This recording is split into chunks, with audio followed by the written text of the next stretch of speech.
Bom dia, crianças. Hoje, quinta-feira, dia 20 de maio, né? Vamos iniciar nossa aula de hoje com aula de matemática. Dia de quinta-feira nós temos matemática e ciências. Então, vamos para a nossa aula de matemática, onde nós vamos iniciar o capítulo 5, que é adição e subtração 2. Nós já aprendemos, mas no início do módulo, as continhas de adição e as continhas de subtração, foi? Observem aí a imagem. A imagem que aparece aí é de um ônibus, né? Trafegando numa rua, não é? Numa avenida. O capítulo 5, né, que nós estamos iniciando hoje, ele fala de adição e subtração. E o que essa rua aqui tem a ver? Vamos agora ler o enunciado para poder compreendermos a imagem com que o conteúdo está trazendo. No Brasil, existem ônibus específicos para o turismo. Geralmente, eles são coloridos, possuem 2 andares e poltronas ao ar livre. Alguns desses modelos de ônibus têm 55 acomodações para passageiros na parte de cima e 23 acomodações na parte de baixo.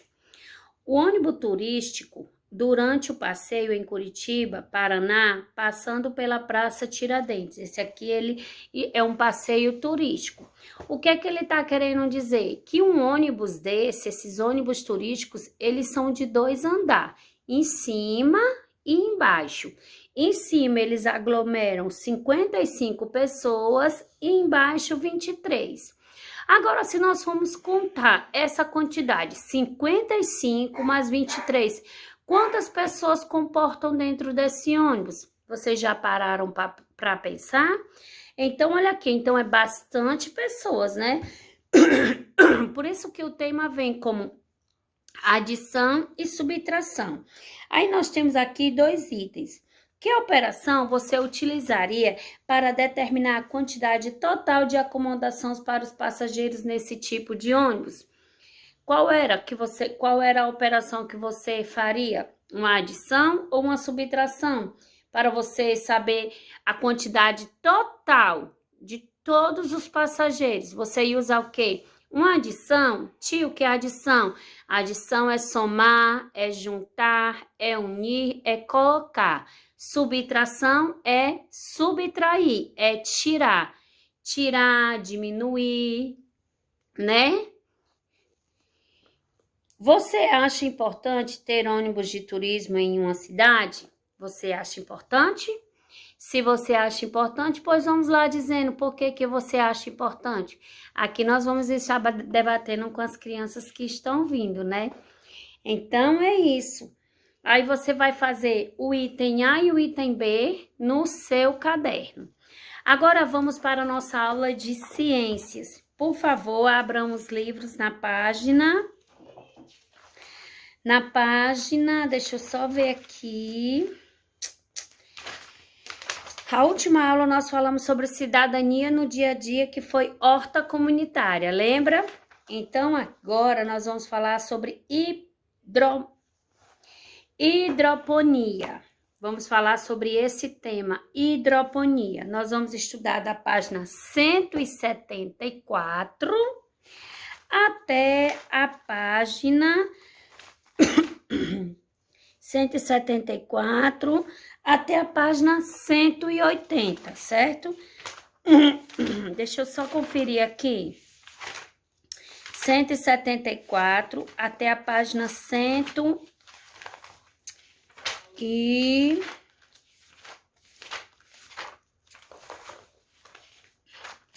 até a página 182. Nós vamos estudar da página 174 até a página 182, tá certo? Então, abram aí o módulo e vamos lá iniciar. Hidroponia, o que é isso? Ao responder a essa questão, geralmente lembramos de locais que têm solo, como vasos ou terreno. No entanto, algumas técnicas permitem que as plantas, como alface, rúcula e morango, sejam cultivadas sem o uso do solo. A hidroponia é uma dessas técnicas. Imagine plantas sendo cultivadas em tubos plásticos por onde circula uma mistura de água e nutrientes. Essa é a técnica da hidroponia. Nela, as raízes das plantas ficam em contato com essa mistura que fornece os nutrientes necessários para o desenvolvimento das plantas. Aí vocês observem aí a fotografia do cultivo do alface com a técnica da hidroponia. Agora conhecemos as hortas e os pomares. Até agora conhecemos hortas e pomares.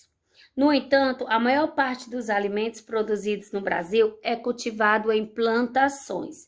As plantações ocupam terrenos de grandes dimensões, nos quais geralmente são cultivadas plantas do mesmo tipo, como milho, soja, trigo, algodão. As plantas cultivadas em plantações podem ser utilizadas diretamente na alimentação ou como matéria-prima na indústria de alimentos, como o arroz, por exemplo, é utilizado diretamente na alimentação. Já a soja pode ser usada como matéria-prima da fabricação do óleo, do leite e suco, por exemplo. Aí vocês observam aí nessa imagem uma plantação no Paraná de soja. As plantações também podem fornecer matéria-prima para outros tipos de indústrias. O algodão, por exemplo, é utilizado para fabricar tecido. Já a cana-de-açúcar é utilizada para produzir os alimentos e combustíveis. Aí vocês podem ver que aí é uma plantação de algodão em Goiás. Há também as plantações que fornecem madeira para a produção de papel e de móveis. Veja aí, as florestas de eucalipto são cultivadas pelo ser humano. Plantação de eucalipto em São Paulo. Os eucaliptos são cortados e os troncos são levados para as indústrias. Os troncos de eucalipto sendo transportados até a indústria de papel. Então, vai utilizar da matéria-prima para fazer o papel. Nas indústrias, a matéria-prima a madeira serve de matéria-prima para a produção do papel. Aí vocês podem observar na fotografia as bobinas de papel em uma indústria de papel. Agora vamos para a página 176. Na página 176, tenho uma atividade, ciência na prática. Vocês vão fazer essa atividade aí, ó. É a atividade da página 176 e 177. Vocês vão seguir os exemplos aqui bem direitinho e faça o que tá pedindo aqui, uma horta vertical. Você acha que é possível montar uma horta em um local onde aparentemente não há espaço físico adequado para isso? Peça a um adulto que corte a parte lateral da garrafa e que faça os furos indicados na imagem. E aí você vai seguindo todos os passos. Após você ter feito isso, né? Aí você leva lá para a escola para nós podermos ver o trabalho de vocês. E quem não tá indo, bate a foto. Aí na página 178 tem uma atividade. Leia o trecho da reportagem abaixo. Extrativismo de babaçu garante o sustento de famílias em Cindelândia. A lida nos babaçus garante a dona Maria Helena Gomes uma fonte de renda todo dia e ficou bem mais fácil alimentar a família. Dona Maria Faustina aproveita as amêndoas tanto na fabricação do leite como na produção de carvão.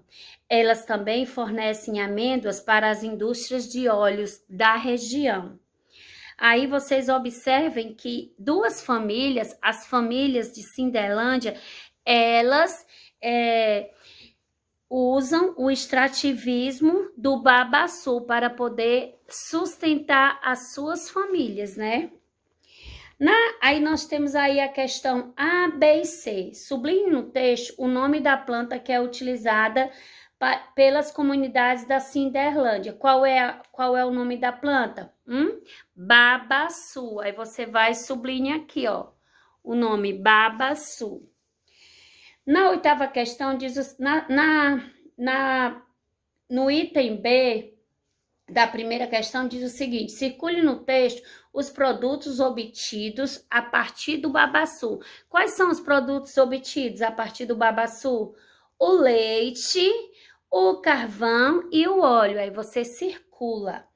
E no item C, qual é a importância do extrativismo do babaçu para as famílias que vivem no município da Cinderlândia? Aí vocês vão observar qual é a importância e escreve aqui embaixo, tá certo? Agora vamos para a página 179, onde nós vamos falar das partes das plantas, certo? Nós vamos estudar até a 182. As plantas são seres vivos e fazem parte da nossa vida de diversas maneiras. Para entender como interagirmos com as plantas, vamos conhecer um pouco a comunidade indígena de Iauanauá, onde vive Ceci. Aí observem aí. Na comunidade Iauanauá, as moradias são construídas com madeira do tronco de árvore e são cortadas por folhas. Os indígenas dessa comunidade extraem um corante vermelho das sementes do fruto do urucu. Esse corante é utilizado na pintura dos corpos. Na página 180, continuando a história de Ceci, as mulheres Iauanauá fazem farinha a partir da raiz da mandioca. Essa farinha pode ser usada para o preparo do beiju, delícia, que é um alimento da cultura indígena. O açaí é uma fruta bastante nutritiva, consumida por todos da comunidade. O extrativismo dessa fruta é uma das atividades que geram renda na família de Ceci. Aí nós temos aqui, a maioria das plantas apresentam caule, raiz e folha, mas algumas também podem apresentar flores, frutos e sementes. Como você pode perceber, o ser humano utiliza muito dessas partes das plantas em seu cotidiano. Qual é a importância de cada uma dessas partes para as plantas? Então, cada uma dessa parte é muito importante para a planta. É o assunto que nós vamos estudar a seguir. Como eu estava falando, estava dizendo assim, aqui tem uma perguntinha. Qual é a importância de cada uma dessas partes das plantas? Porque as plantas, elas apresentam caule, raiz e folha. Mas, além disso, as plantas também fornecem as flores, os frutos e as sementes. Algumas só fornecem o quê? O caule, a raiz e a folha. Mas outras fornecem o caule, a raiz, as folhas e as flores. Outras fornecem o caule, a raiz, as folhas e as flores e os frutos e as sementes. E aí é o assunto a seguir. Vamos começar falando da raiz, na página 181. Na comunidade em que Ceci vive, a raiz da mandioca é utilizada na alimentação das pessoas. Na planta, a raiz desempenha importantes papéis. Veja a seguir o que foi que nós falamos aqui na página 180, que cada uma das partes das plantas é importante para a própria planta. Então, vamos falar da raiz. A raiz, ela é a fixação da raiz. As raízes auxiliam a fixação de algumas plantas no solo, onde sobre outras plantas. Então, a raiz, ela se fixa no solo e do solo ela retira os nutrientes que a planta necessita, né? Aí, por isso que diz assim, as raízes auxiliam a fixação de algumas plantas no solo ou sobre outras plantas. O armazenamento de nutrientes, vamos lá. Há raízes que armazenam substâncias nutritivas. Essas substâncias são utilizadas pela planta e podem servir de alimento para outros seres vivos, que aqui é no caso da cenoura. Aí temos a nutrição das raízes, né? As raízes auxiliam a nutrição das plantas, elas que auxiliam a nutrir as plantas, pois absorvem a água e outras substâncias essenciais às plantas. Essas substâncias são distribuídas das raízes para as outras partes da planta. Então, todo o nutriente é retirado, a raiz retira todos os nutrientes do solo, como a água e todos os nutrientes do solo, e vai repartindo para as outras partes da planta. As raízes podem ser de diferentes tipos e apresentam também diferentes formatos. Veja aí, aqui são as raízes subterrâneas, né? Ficam enterradas no solo, como as raízes do aipo. Aí aqui é o aipo. Agora nós vamos falar das raízes aquáticas. Ficam dentro da água, como as raízes do aguapé. Ai, que linda! E temos nas plantas as raízes aéreas. Pelo menos parte delas ficam em cima do solo, como os dos manguezais. Aqui é os mangues, né? Os mangues, as raízes dos manguezais ficam assim. A cidade da tia tem uma parte lá que tem, perto da rua, perto da casa da tia, tem uma parte que é só tem mangue, a gente chama de Camboa, o rio, aí lá tem muito mangues e as raízes realmente é desse jeito. Agora vamos para a página 182. Vamos falar do caule, falamos das raízes, agora vamos falar do caule. As plantas da comunidade em que vive Ceci utilizam o caule das plantas para construir moradias. Nas plantas, o caule desempenha importantes papéis. Veja aí o que o caule auxilia nas plantas. Transporte e distribuição. O caule das plantas é responsável por transportar os nutrientes retirados da raiz, do solo, retirados pela raiz. As raízes tiram do solo e vai levando para o caule. Então, o caule transporta e distribui substância em toda a parte da planta. Essas substâncias incluem aquelas que são absorvidas pelas raízes e os alimentos produzidos pela própria planta. Sustentação. O caule sustenta outras partes da planta, como as folhas, as flores e os frutos. E o armazenamento. O caule ele serve como armazenamento. Alguns tipos de caule pode armazenar substância.